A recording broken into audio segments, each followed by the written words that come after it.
Carter. Cutting it close, aren't you? We're coming in. Get on board. Carter, heal us up. Stop moving. Ah, Nils. You're Knock it off. always sucking. Why can't you suck less, please?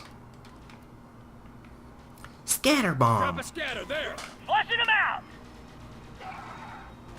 Oh, apparently it burns their eyes or something fresh. Look at that. Readjusting! Ugh, stop moving. There's two. Carter, you're gonna get yourself killed if you don't get on board. Where is it? Oh god. Hi, how are you doing? Whoa. That dust.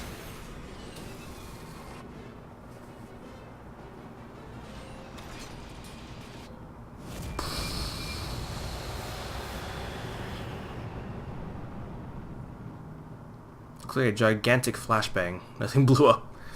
So that was the mission, guys. I thought we finished the mission with the train, but apparently not. Total time 51 minutes. That is a long-ass mission.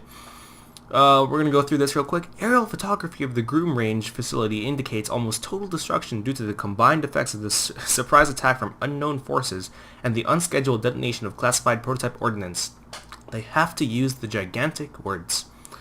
Efforts to recover technology or personnel are not advised, as it is likely that enemy opposition has remained on site.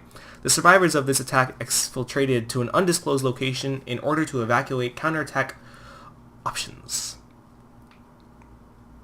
And then our squad status, I killed 43, these guys killed 4 and 6 respectively. Nils, you're freaking sucky. I want you to die quick so I can get a better squad mate. Apparently you can acquire technology in this game. Probably upgrades. I did not get a machine pistol. I'll tell you that much. But I did pick up the other stuff. So it looks like we can pick up things on the way, and it'll upgrade our arsenal later on. And then how much things to be killed: sectoids, gun turrets, outsiders, and drones. I'm not sure about this because we can't exactly extract their parts like an enemy unknown. So I don't know what the point of that is. Well, let's continue. Mission 2. Loading. Looks like the government's about to go on high alert. We're about to send a counterattack.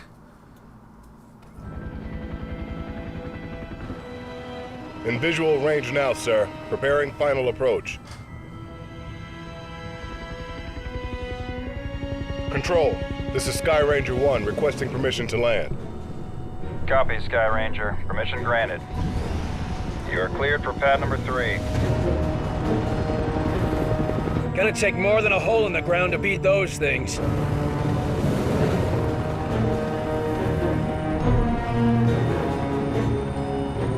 Just admit it, you're impressed. So, what is the Bureau anyway? Bureau of Operations and Command. Never heard of it. You were never meant to.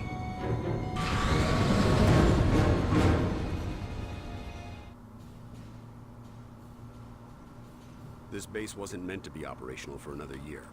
We've called in every operative we had earmarked for the project, but, well, let's just say that we'll be a bit understaffed. Director Falk, sir. Welcome back. These two are with me.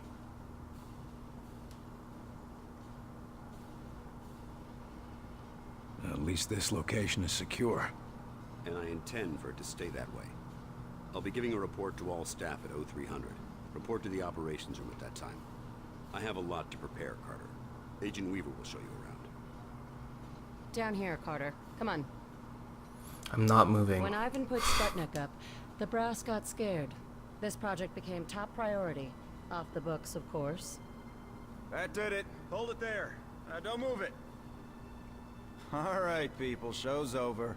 Back to work. Carter, this is Nico Da Silva, Senior Field Agent. Nico, you'll be sharing your workspace with Agent Carter. Welcome to the most advanced facility on Earth. Falk wants him up and running ASAP. Time is of the essence. Straight from his mouth. Gotcha. Well, come on. Our office is right over here. That Weaver is one tough broad. Let me pick up the papers. So, this is us. This is my desk here. Yours is over there. Get comfortable, Will. Things as they are. This is both your office and your quarters. Do you mind if I call you Will? Yes, I do mind. Well, I'm not calling you Agent Carter. I might be military, but I'm not that formal. I prefer William. Yeah, well, I prefer Nico, even if my mother insists on calling me Nicholas. There are some things that are just beyond our control. I can see we'll be fast friends, you and I. Glad to hear it. My supply of friends got cut a bit short lately. That all, De Silva? For now, sure. You have any questions, just ask. And one more thing. Yeah? The old man, Director Falk. He's a hard man to impress, but you managed it. Not what I expected after reading your file. Only pleasant surprise I've had all day. Alright, let's see. You read my How file? many people around here know my history? We all know each other. Don't worry, you'll get to read up on us too. The old man thinks that the more attached we are to one another, the better we'll be in the field. The Bureau might be an adjustment for you. We work in teams here. Seems like you're more accustomed to operating alone. Yeah, well, I'm also accustomed to the enemy being human. An attack like this, it's gonna mean a lot of adjustment for everybody. I'm a different man today than I was yesterday, you know? Ain't that the truth? What were you doing during the attack? Where were you this morning? Did you get caught in any of this? No, I was out gathering intel on a weather anomaly way out in the boondocks. Something was interfering with television and radio signals, everything except the heavy-duty military gear. Since the attack, it's gone global. They shut down our communication just before the attack, keep us from coordinating. Smart. Sure, but there's one way it helped us. Can you imagine the panic if the public found out about an alien attack? So the public does not know yet. Seem Nice. like you know your way around this place. I don't typically work out of this facility. Hell, no one really did until today. I'm with the NSA, but my post for the past few months has been with a small team that reports to Director Falk. Anomalies? What type? Different types, but all, well, supernatural. Sounded silly to say it until a few hours ago. Mostly weather oddities, but also we've been recovering deposits of this Illyrium stuff. Who else is on this team? It was supposed to be kept small until it was needed. Now, people who were pre-flagged for recruitment are coming in. Well, the ones that are still alive. People were pre-selected? From where? From the military, the clandestine service, DIA, even some civvies. No one knew that they were selected until they got the call. As of this morning, Falk activated the project and sent that call out. And before today? For the last few years, it's just been a couple dozen specialists. But now, we got a lot of new squaddies to bring up to speed. Alright, so from what I got from that, this place, you know, didn't really I need to get exist myself until organized. now. Let's talk later. Sure, And looks like the director's about to start. Come on, let's get the good seats. busy. So, we're gonna find out everyone's background story, including our own, William James Carter, born November 4th, 1920 in Tulsa, OK. I don't even want to try that. To Beryl and Jeremiah Carter. Education, he's got a Bachelor of Science in Engineering at Indiana University. Marital status, he's widowed. Oh shit, his wife has died. And his mother and father. Too bad. Looks like all the same time, really. Father is dead, wife is dead, and son died all at once, and the mother died a little bit earlier. That's gotta suck.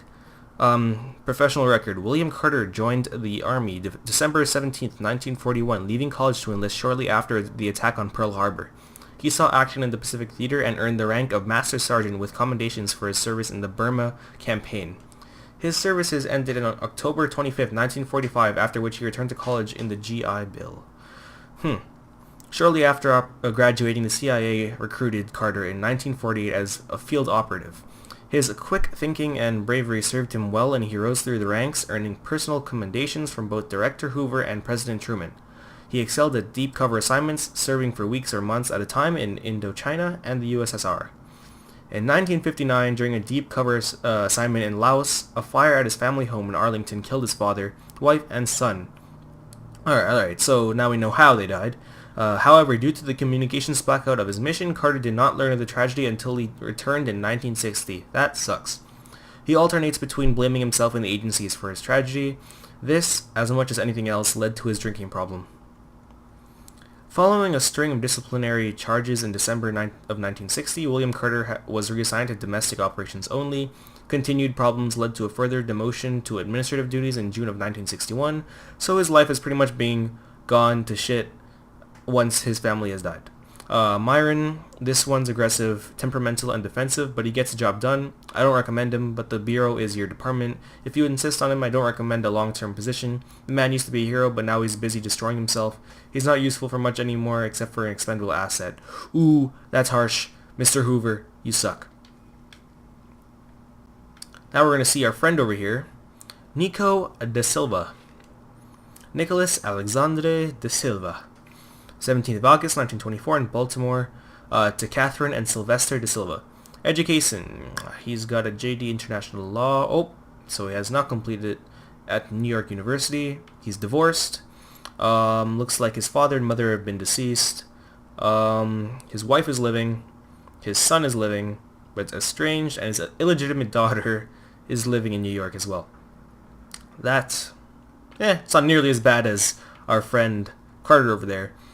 So he joined the Washington D.C. Metropolitan Police Department in August 12, 1947, advanced to deputy sheriff with high commendations for field work, and began to pursue a career with the FBI as a legal analyst.